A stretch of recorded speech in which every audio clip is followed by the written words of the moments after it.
मैं हूं तमंगर हसन बागी। दोस्तों, देश के गृह मंत्री अमित शाह जी हमारे सीमांचल में आए तो तमाम सीमांचल के लोगों को खुशी महसूस हुई। मुझे भी खुशी महसूस हुई कि देश के गृह मंत्री अमित शाह जी हमारे सीमांचल में आए। मुझे लगा कि देश के गृह मंत्री हमारे सीमांचल की गरीबी की बात करेंगे। मुझे लगा कि देश के गृह मंत्री हमारे सीमांचल की बदहाल लोगों की बात करेंगे। मुझे लगा कि देश के गृह मंत्री हमारे सीमांचल में जो सैकड़ों गांव हर वर्ष बाढ़ से बह जाते हैं तो इसकी बात करेंगे। मुझे लगा कि देश के गृह मंत्री जो हमारे सीमांचल का इलाका पूरे एशिया में, पूरे भारत में सबसे पिछड़ा इलाका है, इसकी पिछड़ापन को दूर करने की बात करेंगे। मुझे लगा कि देश के गृह मंत्री जो हमारे सीमांचल में एक अच्छा यूनिवर्सिटी नहीं है, एक अच्छा कॉलेज नहीं है, तो इसकी बात करेंगे। मुझे लगा कि देश के गृह मंत्री हमारे सीमांचल में एक अच्छा अस्पताल नहीं है, अस्पताल की बात करेंगे कि यहाँ के लोग तरफ तरफ के दवाई की वजह से मर जाते हैं, इलाज की वजह से मर जाते हैं, तो इनकी बात करेंगे। मुझे लगा कि देश के गृह मंत्री सबसे महत्वपूर्ण बात जो करेंगे, यहाँ के गरीब लोगों की बात करेंगे, यहाँ के बेरोजगार लोगों की बात करेंगे। यहाँ के लोग रोजगार की तलाश में मुंबई और दिल्ली के सड़कों में भटकते हैं, रिक्शा चलाते हैं, सब्जी बेचते हैं, यहाँ तक कि धूप बारिश गर्मी झेल कर तपती धूप में पत्थर तोड़ते हैं, मजदूरी देते हैं। उनकी बात जैसे जैसे उन्होंने अपनी बात आगे बढ़ाई तो मुझे अच्छी तरह से यह समझ में आ गया कि देश के गृह मंत्री अपना राजनीति का रोटी सेकने के लिए हमारे सीमांचल में आए हुए हैं। उनका 31 मिनट के भाषण में 22 बार लालू जी और नीतीश जी का नाम लिया। उन्होंने 35 बार जंगल राज्य का जिक्र किया। उनके एक नेता कहते हैं कि मुसलमानों की आबादी सीमांचल में 35% बढ़ चुका है। इतनी तेज रफ्तार से सीमांचल में मुसलमानों की आबादी बढ़ रहा है। लेकिन दुख की बात तो यह है कि देश के गृह मंत्री अपने भाषण में एक बार भी ये नहीं कहा कि सीमांचल के 1/3 इलाका में एक अच्छा स्कूल नहीं है, एक अच्छा कॉलेज नहीं है, एक अच्छा यूनिवर्सिटी नहीं है।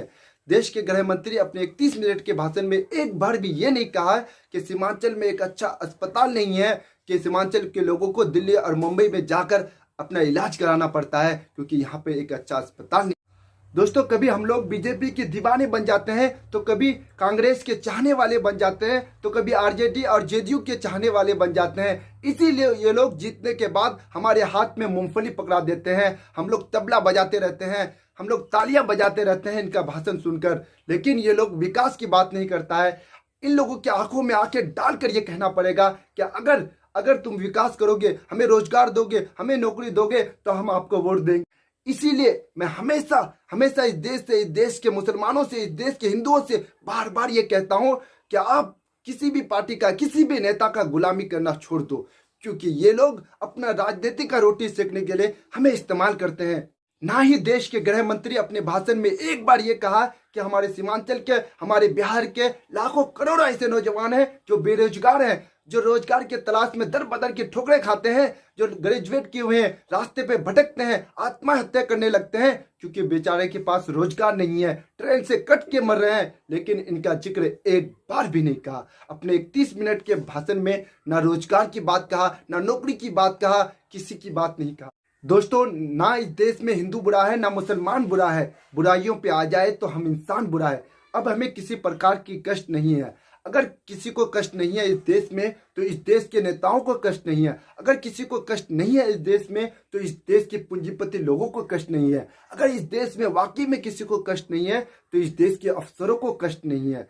सच्चाई यह है कि इस देश की सबसे बड़ी आबादी जो गरीबी से परेशान है, और सच्चाई यह है कि इस देश की सबसे बड़ी आबादी महंगाई से परेशान है। इस देश की सबसे बड़ी आबादी जो बेरोजगारी से परेशान है, उनको हिंदू मुसलमान डिबेट से कोई मतलब नहीं है, उसे हिंदू मुसलमान के झगड़ा से कोई मतलब नहीं है, उसे मंदिर और मस्जिद से कोई मतलब नहीं है। अगर उनको मतलब है तो 2 वक्त की रोटी से मतलब है। उन्हें सिर्फ 2 वक्त की रोटी चाहिए।